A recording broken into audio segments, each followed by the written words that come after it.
bordo de uma barcaça que afunda no Pacífico Sul, 600 passageiros aterrorizados estão presos.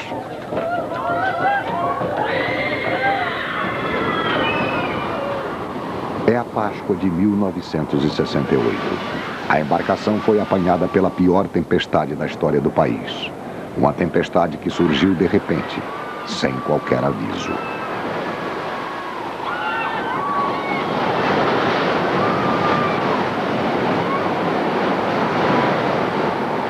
Em pânico, famílias são separadas. Mães e filhos perdem o contato.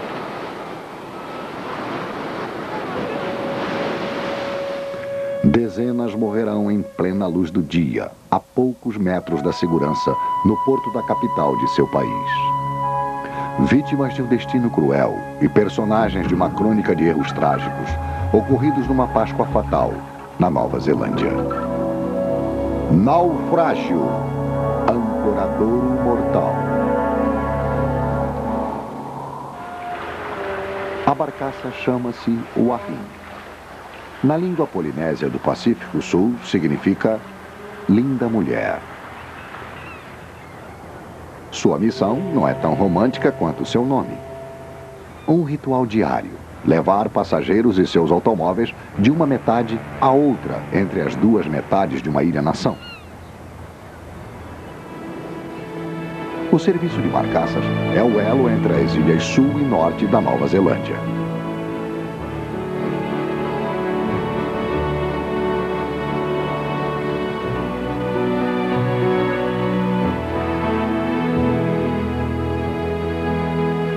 A viagem da Wahine a leva de Lyttelton para Wellington, a capital da nação, uma viagem noturna de 370 quilômetros. Geralmente, essa viagem de rotina é atormentada pelas forças bravias da natureza. Presa entre o Equador tropical e o Polo Sul, a Nova Zelândia é um país de clima feroz.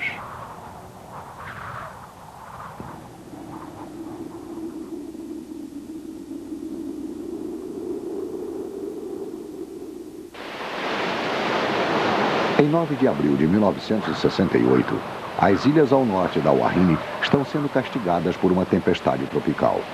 O ciclone recebe o nome de Giselle.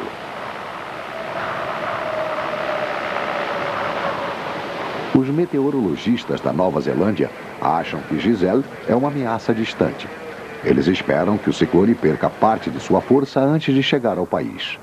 Giselle, na verdade, será a tempestade mais destrutiva que a Nova Zelândia já viveu.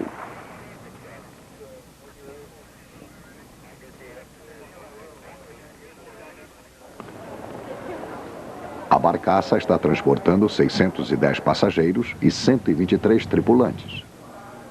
É Páscoa e muitas pessoas estão viajando para se reunirem a amigos e parentes.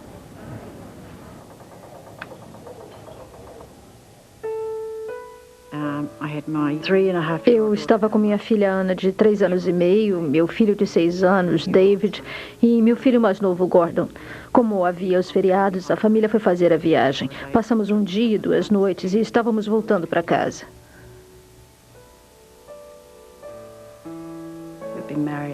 Nós nos casamos no dia 30 de março e, portanto, estávamos em lua de mel. Estávamos na barcaça Wahine.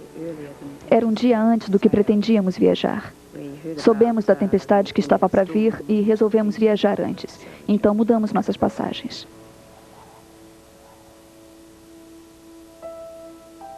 No dia anterior eu ouvi a previsão, liguei para o escritório e pedi que mudassem minha passagem de avião, que é como eu normalmente viajo, para uma viagem de barcaça, já que com certeza eu chegaria a Wellington naquela manhã.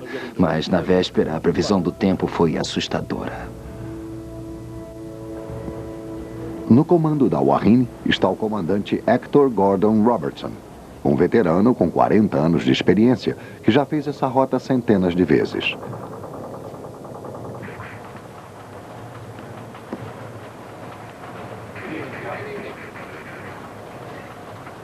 Seu timoneiro é Ken MacLeod. Eu estava naquela barcaça desde que havia sido lançada ao mar, mais ou menos 2 anos. Ele era uma boa pessoa, bom de trabalhar e muito capaz. Era muito fechado, digamos assim. Ele nunca conversava muito. Só fazia o que tinha que ser feito. Às 8h40 da noite, a Wahine parte do porto de Littletown.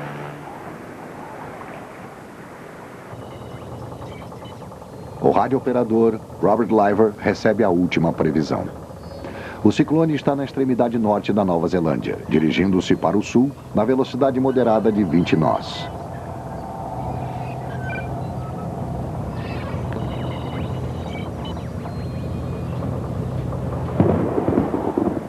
Prevê-se que o olho da tempestade deverá estar passando a centenas de quilômetros ao norte, do momento em que a Wahine chegar ao seu destino, Wellington, na manhã seguinte. Em 2 anos de serviço, a barcaça nunca se atrasou. A tempestade não havia nos atingido. Ainda estava bem calmo e lembro que parte da travessia foi difícil, mas não muito. Sentíamos muitas batidas, esse tipo de coisa. Não jogava tanto, só as batidas.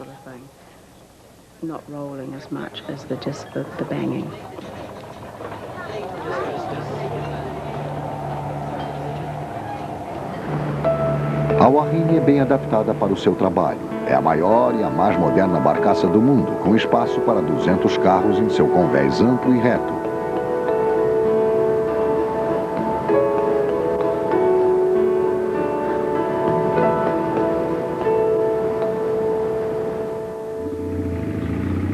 Esse projeto Roll-On, Roll-Off é comum nas barcaças em todo o mundo e foi criado para proporcionar conveniência, mas ficará provado que é mortal.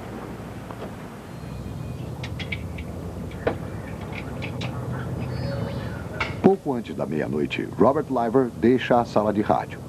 Segundo as leis da Nova Zelândia, a Wahine não é obrigado a ter um operador de rádio de plantão entre 11h30 da noite e 5 horas da manhã.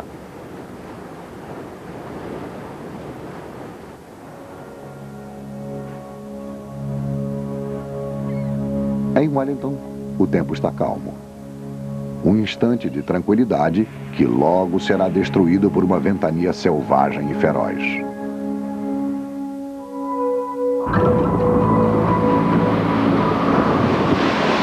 Durante toda a noite, o ciclone Giselle abre um caminho de destruição pelo norte da ilha.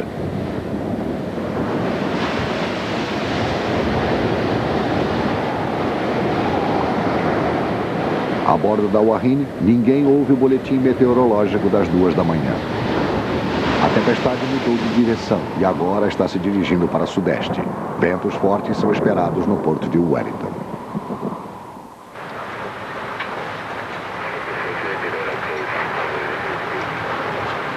Desconhecendo a alteração de curso da tempestade, a tripulação da Wahine leva a barcaça diretamente para o ciclone.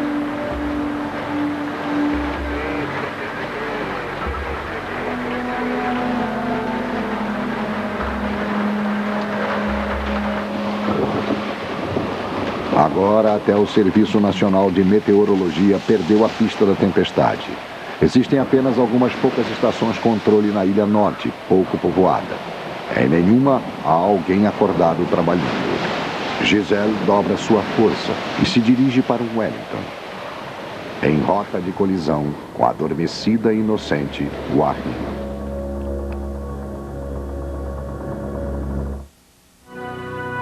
Estamos apresentando Naufrágio. Você não está livre de manchas nos dentes. Naufrágio.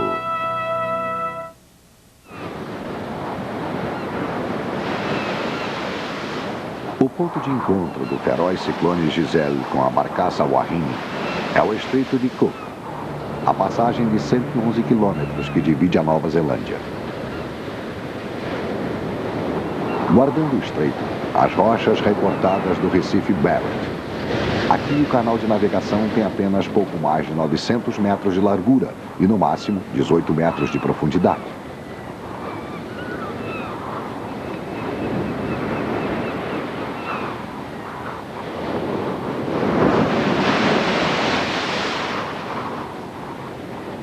Daqui a menos de 2 horas, a Warrine vai tentar passar por essa garganta durante uma tempestade violenta.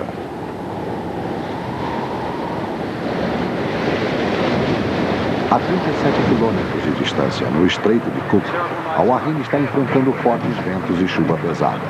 Para o oficial chefe Lully, são condições típicas do outono.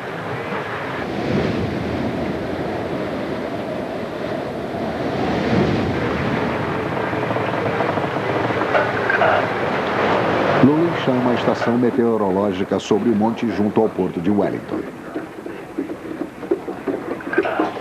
O operador da estação avisa que os ventos estão soprando a velocidades entre 65 e 80 km por hora.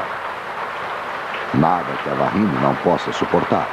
Mas ninguém avisou a estação meteorológica de Wellington que Giselle já estava a 80 km, com ventos de até 160 km por hora e aproximando-se de Wellington.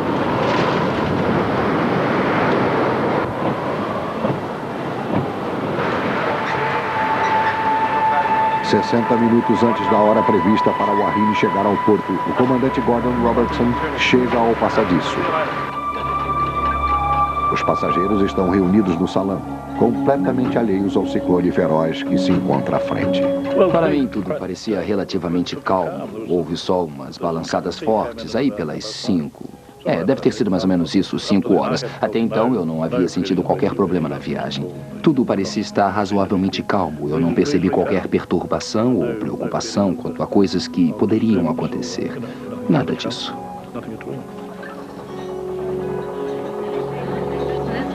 Então, às 6 horas, eu fui até o leme para assumir o navio. E o rapaz me disse no passadiço: "Não está virando muito bem." Estava caindo uma chuva forte do sul e o mar também estava muito agitado.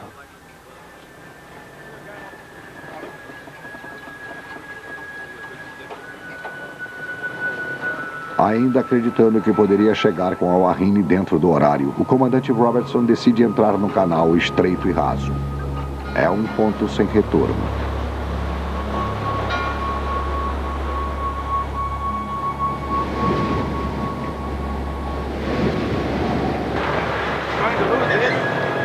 De repente, uma súbita lufada atinge a antena do radar da barcaça. O aparelho falha.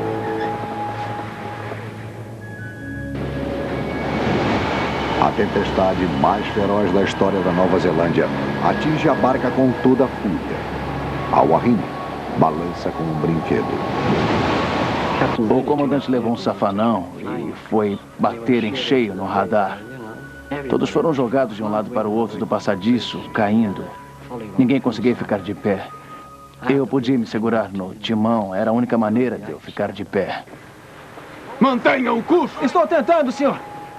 A barcaça ficou adernada umas 3 ou 4 vezes. Meus filhos disseram: "Mamãe, o que é isso?" E eu disse: "Não sei, mas não se preocupem." A Alma era uma garotinha muito assustada e eu pensei: se eu conseguir manter a calma, as crianças vão ficar bem. O comandante Robertson ordena que a velocidade seja reduzida à metade. Mas a barcaça não pode mais ser controlada. Sem o radar, ela está perdida, navegando às cegas. 730 vidas estão à mercê do ciclone. Mantenha o curso! Sim, comandante! Vamos perder tudo se não mantivermos o curso! Ela ficava virando para este bordo enquanto eu tentava manter o leme a bom bordo o tempo todo. Aí eu disse para o comandante: "O leme está todo para este bordo, mas continua indo para bom bordo." Meu Deus.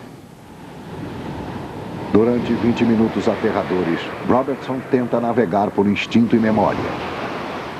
Algumas vezes ordenando seguir em frente, outras a bom bordo, provocando críticas que diziam que ele entrou no porto de costas e às cegas. Nenhum homem em pleno uso de seus sentidos teria levado aquela embarcação de costas naquelas condições. Ninguém, nem mesmo um idiota, teria feito isso. Mas todos estavam completamente desorientados no passadiço, totalmente perdidos. Em terra, o residente chamado Stuart Young observa o drama que se desenrola. Ele é o único hoje que sabe a posição do Warren entre 6h20 e 6h40 da manhã. Eu vi o Warren no lugar correto, bem do outro lado do Recife. Virava ao contrário.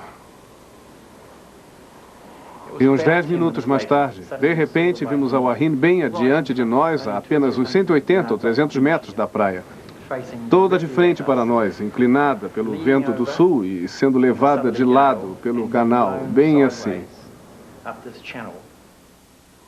Direto para o Recife Barrett.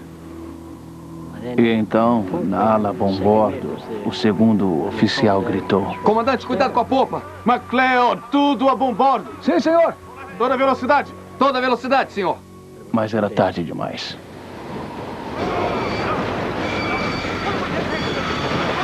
A Warren bate no Recife, a popa primeiro. O operador de rádio Liver ainda consegue enviar um curto pedido de socorro. SOS, vá para a costa. Todos os passageiros para as estações de comando! Todos os passageiros para as estações de comando!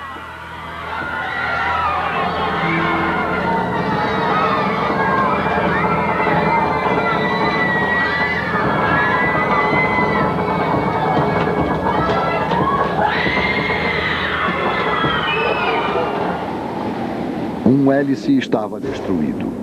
Havia uma enorme abertura no fundo da barcaça. A Warren estava sendo inundada. Os motores parados.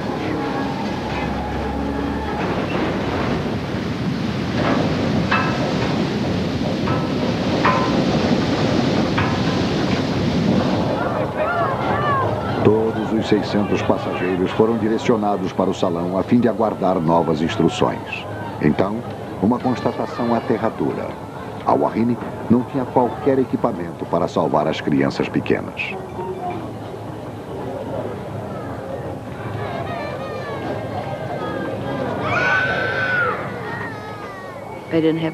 Eles não tinham coletes salva-vida para crianças, nas cabines nem em qualquer outro lugar. Eu vi aquelas coisinhas pequenas e posso lembrar de ter pensado, graças a Deus eu não tenho filhos. Porque os coletes eram grandes demais, até mesmo para mim. E se vestisse um bebê com um daqueles, ele não duraria 5 minutos.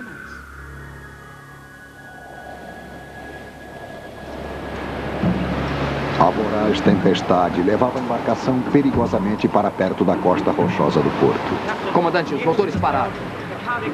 O comandante Robertson ordena ao primeiro oficial Rowley que, em pleno ciclone, libere as âncoras, na esperança de evitar uma batida ainda mais letal.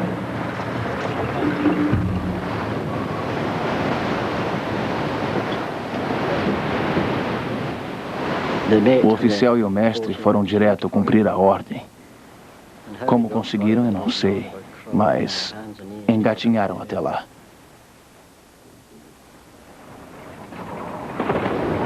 As âncoras haviam sido lançadas, mas em vão. Elas se arrastavam pelo fundo do mar, enquanto o ciclone empurrava o Warren para o porto. Não havia nada que a tripulação pudesse fazer para salvá-la. A única esperança devia vir de terra.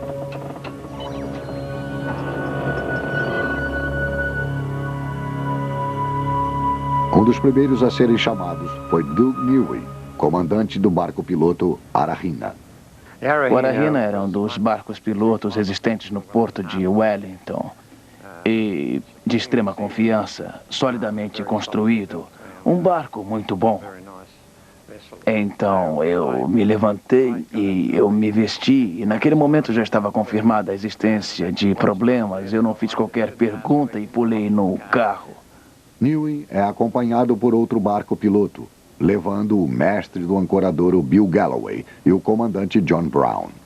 A tarefa de Brown é guiar o rebocador pelo mar sem visão na direção da barcaça em perigo. A tempestade feroz força Brown e o rebocador de volta à costa. Devem aguardar um tempo mais calmo e rezar para que a Warren permaneça flutuando.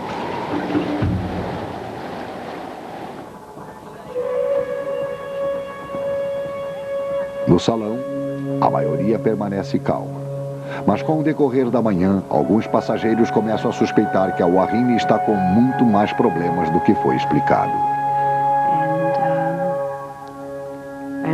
Enquanto estávamos sentados lá, recebíamos relatórios pelo comunicador, dizendo que tudo estava bem. Mas algumas pessoas tinham rádios de pilha, e naquela hora começamos a ouvir outras notícias. Nos diziam uma coisa e estávamos escutando outra. Peter era amigo de um camareiro de bordo, e no turno dele, às 10 horas, ele o levou para baixo, para dar uma olhada na altura em que já estava a água. Estavam falando, às 10 horas da manhã, que só havia uns 2,5 metros, o que era mentira, porque a água estava muito, muito mais alta.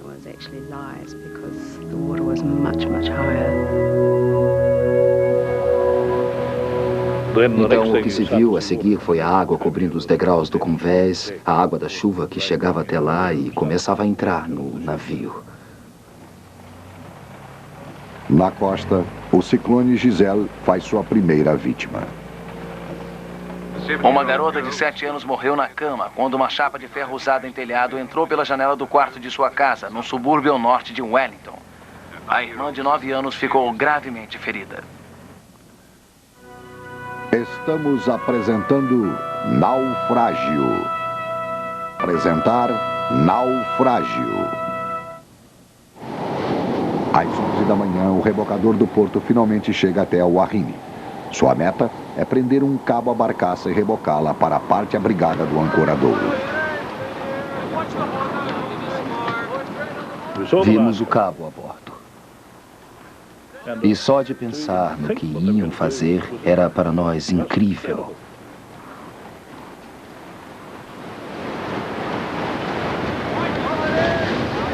Estávamos numa embarcação, pendurada nas 2 âncoras, sem motores, num canal estreito. E eles iam nos rebocar. Por incrível que pareça, foi a única vez em que houve risos a bordo.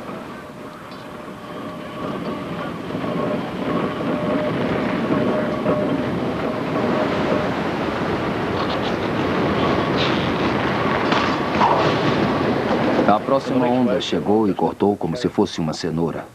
Então, eu não sei o que eles acharam que estavam fazendo. Realmente, eu não sei.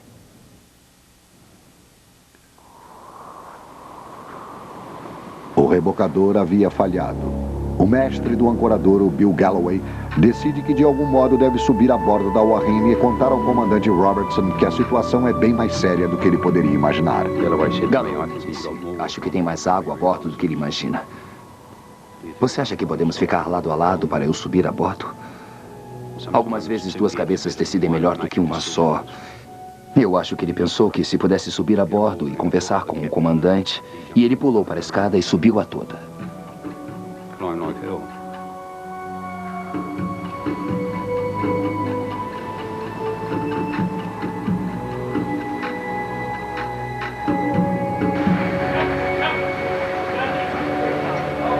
Enquanto os 2 homens confabulavam, o convés de veículos da Warrine estava sendo inundado. Talvez a equipe a bordo não tenha dimensionado o perigo ao ver a água no grande convés dos veículos. E não é preciso muita água ali para tornar uma embarcação vulnerável.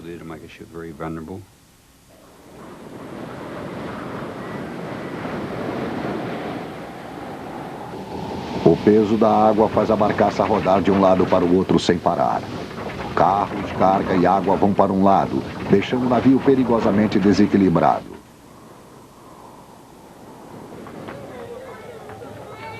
No entanto, nenhuma palavra de crise chegou aos passageiros. Alguns acham que o pior terminou, mas o pior ainda está por vir.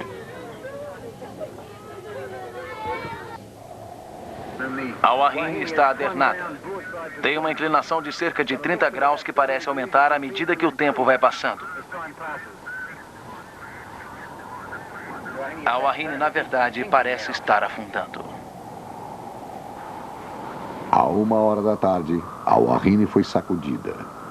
Um lado ficou exposto ao vento, o outro lado abrigado. O comandante Robertson decide que é agora ou nunca. Dê a ordem de abandonar o navio. Abandonar o navio.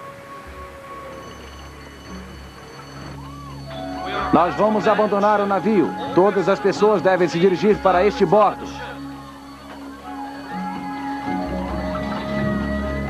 O pedido era bem tolo. Que todos os passageiros se reunissem a este bordo. A maioria dos passageiros não sabia o que era bom bordo ou o que era este bordo. Eles não faziam a menor ideia.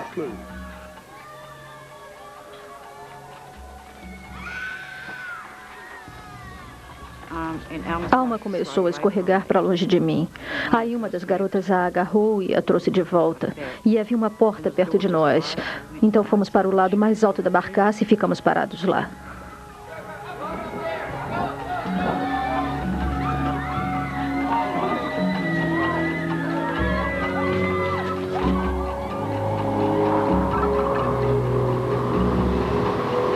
Desorientados e apavorados, os passageiros buscavam os tripulantes para que os ajudassem. Mas a não ser os oficiais, a tripulação da Al-Wahine usava roupas civis. O resultado foi pânico total durante as gigantescas ondas.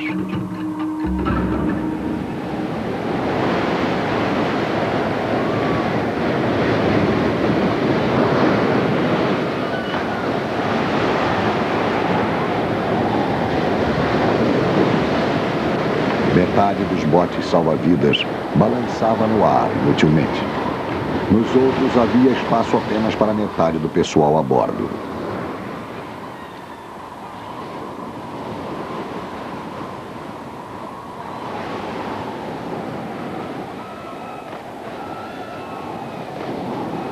A vida daqueles que não podiam chegar aos botes dependia das balsas infláveis, jogadas como brinquedos ao vento. Eu vi um marinheiro no lado da barcaça antes de eu sair. E eu disse, meu Deus, se eu sair dessa, vou cuidar melhor dos meus filhos, porque eu não era uma boa mãe, eu era muito durona.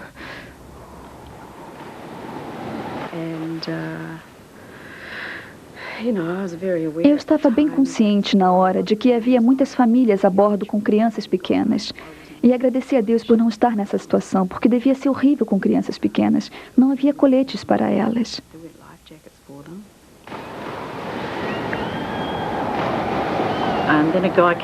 Surgiu um homem e ele disse que ia levar a Alma para um bote salva-vidas.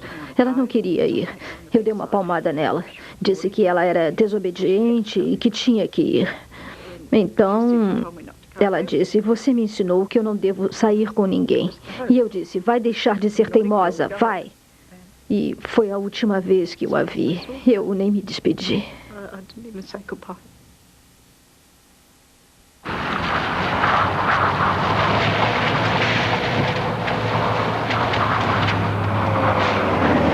Em terra, voluntários civis juntaram-se à polícia e aos comboios de resgate militares para pegar os sobreviventes em Seatown, uma tarefa quase impossível durante o ciclone. Eu fui com meu irmão no barco tentar resgatar pessoas, porque podíamos ver que a barcaça estava virando. Saímos com o nosso barco de Seatown, mas fomos apanhados por uma onda gigantesca. E nosso barco subiu na onda e caiu de costas em cima de nós. Meu irmão quase se afogou e o barco se acabou nas rochas. Foi um dia desastroso, desastroso mesmo.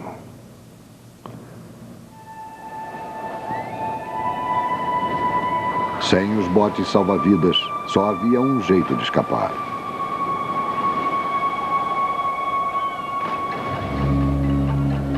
As pessoas pulavam direto no mar. Era uma loucura. Eu não podia acreditar. Então, depois daquilo tudo, eu pensei comigo mesmo, como é que eu vou sair? Eu nem ao menos sei nadar. Susan Madaraz pula, deixando seu marido Peter para trás. Não faço ideia por que eu pulei. Foi instintivo. Acho que eu já estava saturada, estava assustada e estava com medo. Então olhei para cima e lembro que me senti culpada, porque nem disse adeus ao Peter. Eu implorei para ele pular, mas ele não pulou. Eu queria ele comigo. Nós tínhamos acabado de nos casar.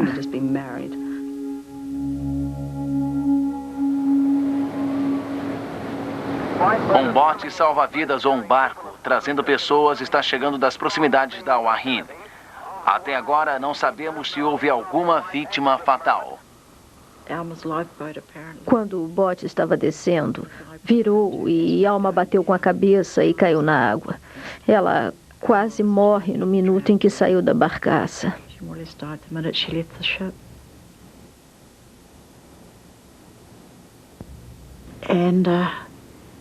Um taifeiro apareceu e eu disse, pode levar o Gordy. E ele disse, comigo ele vai morrer porque eu não sei nadar.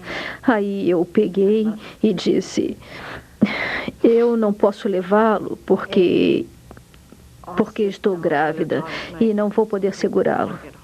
O rapaz o pegou e eu podia ouvir ele gritando, gritando, gritando. E de repente ele parou. Eu sabia que estava morto.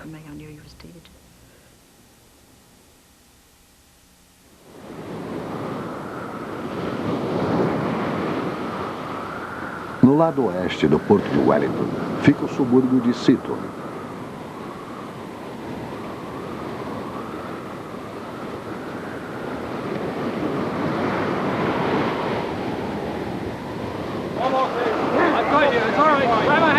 Para os que tiveram mais sorte, dentro dos poucos botes salva-vidas disponíveis, a segurança de Seaton estava apenas a 400 metros. O último a abandonar a Wahine, e no entanto um dos que chegaram a Seaton foi o próprio comandante Robertson, firme em sua crença de que todos os passageiros seriam resgatados com sucesso. A verdade é muito mais dolorosa. Shirley Rick chega à costa e descobre que seu filho de 8 anos, David, está vivo. Sua filha Alma, porém, está morta. E agora ela toma conhecimento do destino de seu caçula Gordon. É o primeiro aniversário do menino. Ele se afogou nos braços do taifeiro e o rapaz o soltou.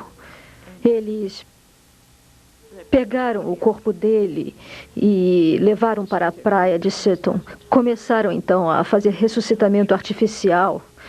Então o taifeiro ficava dizendo que não adiantava, porque o menino estava morto há uns 20 minutos. Aí os outros disseram, não, temos que salvar a vida dele. E eu disse, ele não está vivo. É horrível. Afinal, era o meu filhinho de 1 ano que tinha morrido. Milagrosamente, os paramédicos reviveram o garoto. Mas Gordon sofreu lesões cerebrais permanentes. 9 horas após haver sido empalada no Recife Barrett, a Wahine, agora vazia e abandonada, finalmente gira para a morte. Ela bate no fundo e não submerge totalmente.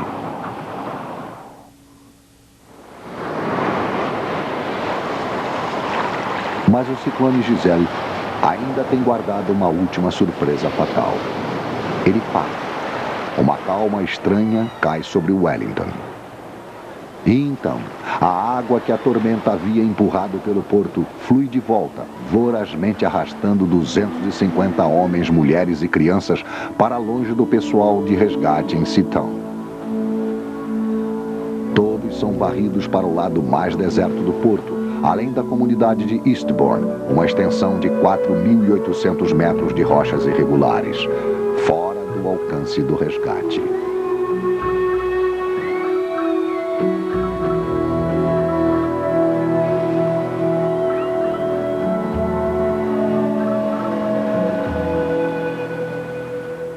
O comandante Brown me chamou e disse, Doug, não vá até a barcaça. As pessoas estão abandonando a embarcação e estão sendo levadas para o lado de Eastbourne.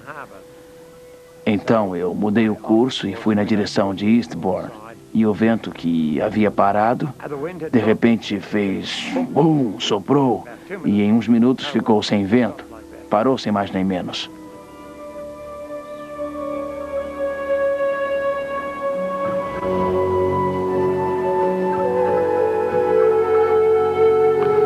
O povo de Seaton, apenas algumas centenas de metros do gigante inclinado, observava sem nada poder fazer, enquanto os sobreviventes eram levados para longe dali. Dúzias de veículos correram para ajudar. Contudo, Eastbourne fica a 1 hora de distância.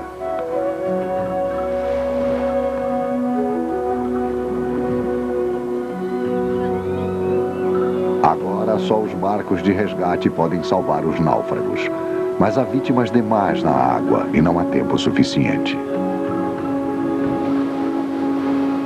Eles estavam por toda parte. Eu estava praticamente entre as rochas. E eu voltava, enchia e entrava.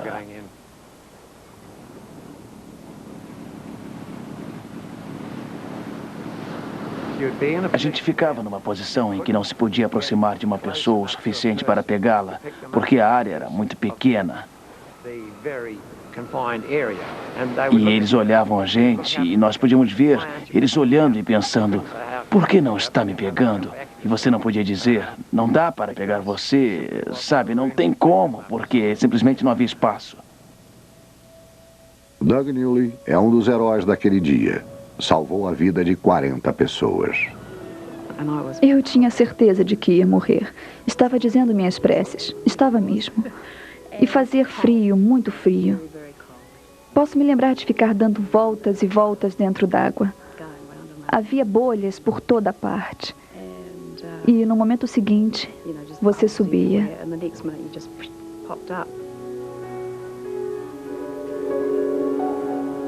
Susan Madaras é levada para a costa por um outro passageiro. O que ela encontra em Eastbourne é uma paisagem de horror.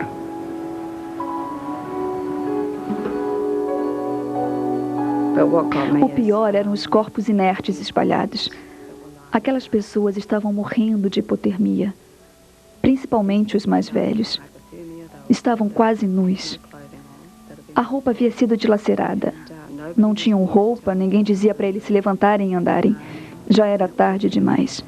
E imagino que outras pessoas devem ter batido contra as pedras. Os sobreviventes estavam chocados por não encontrar alguém na praia que os ajudasse.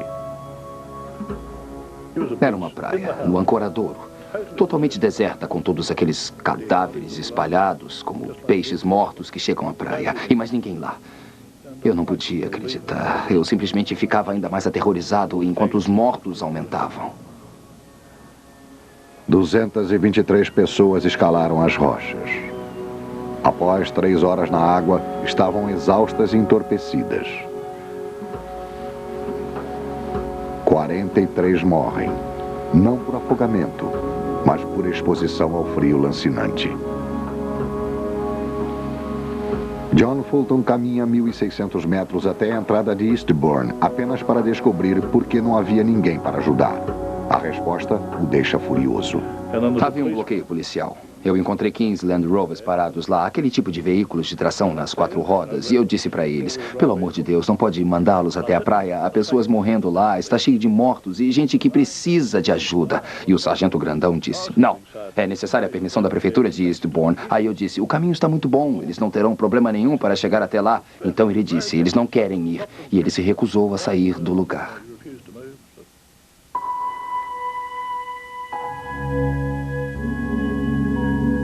A polícia achava que a estrada era perigosa demais para os carros. Quando finalmente suspenderam o bloqueio, para dezenas de náufragos na praia, era tarde demais.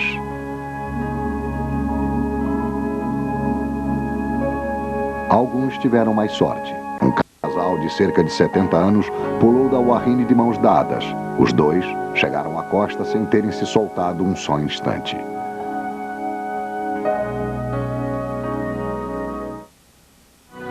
Estamos apresentando Naufrágio. Eu tenho uma surpresa para você, uma surpresa. Toda Wellington está chocada com a dimensão do desastre. Hoje no hospital estão 106 vítimas do naufrágio. O estado de todas as vítimas, exceto de uma, é descrito como apresentando melhoras. Na verdade, cerca de 30 já receberam alta. O único paciente que ainda preocupa é Gordon Hicks. É um garoto de 1 ano, de Shannon. A mãe dele também está no hospital. A possibilidade de outros sobreviventes serem encontrados já foi descartada. Durante um curto tempo, esta tarde, quando ainda havia esperança de encontrar novos sobreviventes, algumas batidas foram ouvidas no casco. Mas esta informação foi investigada com resultado negativo. Com a Warrine afundaram 68 carros, 25 toneladas de cargas em geral e 144 malotes de correspondência. Susan Madarais está entre aqueles que buscam sua família perdida. Horas se passam antes que descubra que seu marido Peter está vivo. Ele nem chegou a molhar os pés. Na verdade, desceu logo depois e foi para uma das balsas salva-vidas. Teve muita sorte, porque um rebocador chegou e o recolheu. Outros tiveram menos sorte. Durante os 4 dias seguintes, o mar devolveria mais 4 corpos, elevando o total para 51 mortos. Entre eles, Alma Rick, de 3 anos. No rádio disseram que haviam encontrado o corpo de Alma nas rochas de Pink Harry. Foi um sujeito que estava levando o cachorro para passear quem achou. Alma não foi encontrada por ninguém do resgate, sim por alguém que tinha ido levar o cachorro para passear. Ela estava coberta pelas algas e só pode ter sido achada dessa maneira.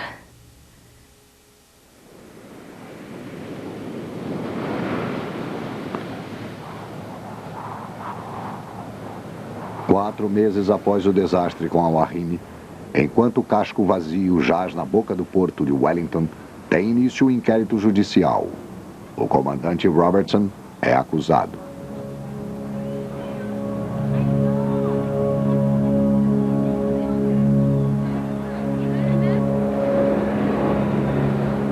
A empresa ganhou muita reputação por dizer como as suas barcaças estavam lado a lado às 7 da manhã e o comandante ia embarcar às 7 da manhã, mesmo que fosse arriscado, eu pensei. O inquérito conclui que Robertson e a companhia proprietária da barcaça não têm culpa. Era uma questão, acho eu, de livrar todo mundo de qualquer culpa. Todos concordávamos em que era um acobertamento total. Ele se safou completamente. Deviam ter coletes salva-vidas para as crianças. Eu acho que devíamos ter sido avisados mais cedo. O ciclone Giselle leva a culpa da tragédia. Um ato de Deus acima da intervenção humana. Minha reação imediata é de humildade. Eu sinto muito. Me sinto muito humilde e agradecido porque minha sensação de estar com a minha consciência limpa agora está sendo comprovada. Pretende voltar ao mar? Sim. E quais são seus planos imediatos? Bem, no momento eu tenho férias vencidas. Acho que 9 semanas e eu acredito que devam admitir que eu mereço essas férias depois do tempo que passei no tribunal. Como resultado do inquérito, as barcaças da Nova Zelândia hoje estão equipadas com coletes salva-vidas para crianças. Nas barcaças de todo o mundo, adotaram-se medidas para compartimentar o convés de veículos, como proteção contra naufrágios.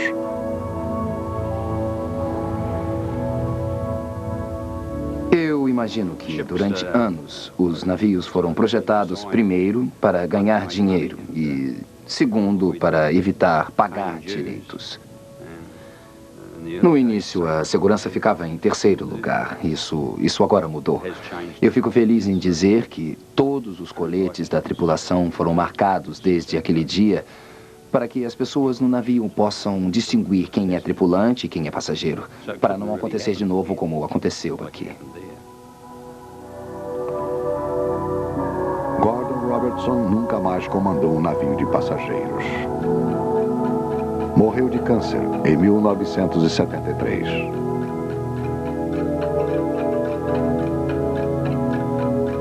Nos meses que se seguiram ao desastre, a Warrine se tornou uma visão comum no porto de Wellington.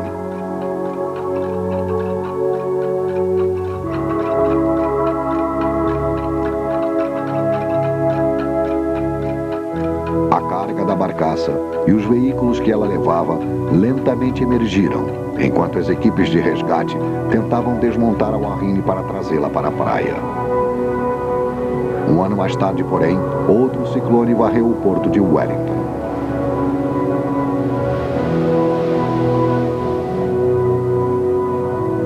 Quando terminou, a Warrine havia sumido, despedaçada pelas mesmas forças da natureza que a afundaram. Durante 18 anos eu tive pesadelos que se repetiam. 18 anos tendo exatamente o mesmo pesadelo, que é o de um navio virando, outro barco subindo um rio, outro surgindo e me salvando, e aquele barco virando, outro barco vindo, e isso se repetindo ad infinito. Uma coisa tão horrível assim nunca sai da cabeça da gente. Eu ainda estou furioso. Realmente eu fui feroz, selvagem. E sentir que tudo foi tão mal manejado desde o começo. E dentro de um porto, parece incrível que dentro de um porto, na cidade capital de um país, tantas pessoas tenham morrido tão desnecessariamente. Eu vivi isso durante 29 anos. Ainda posso ver o dia. E, no entanto, tem pessoas que me dizem que eu devia esquecer, que não é bom lembrar. E então eu convivo com o desastre todos os dias. E sempre vou conviver com isso. É uma coisa da qual não posso escapar.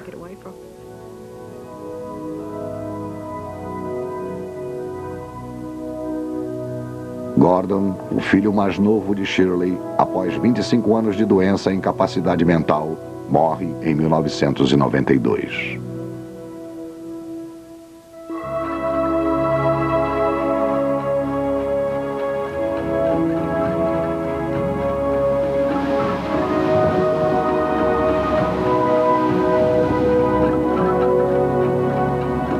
De abril de 1968, um dia em que um catálogo de pequenos erros transformou-se num pesadelo.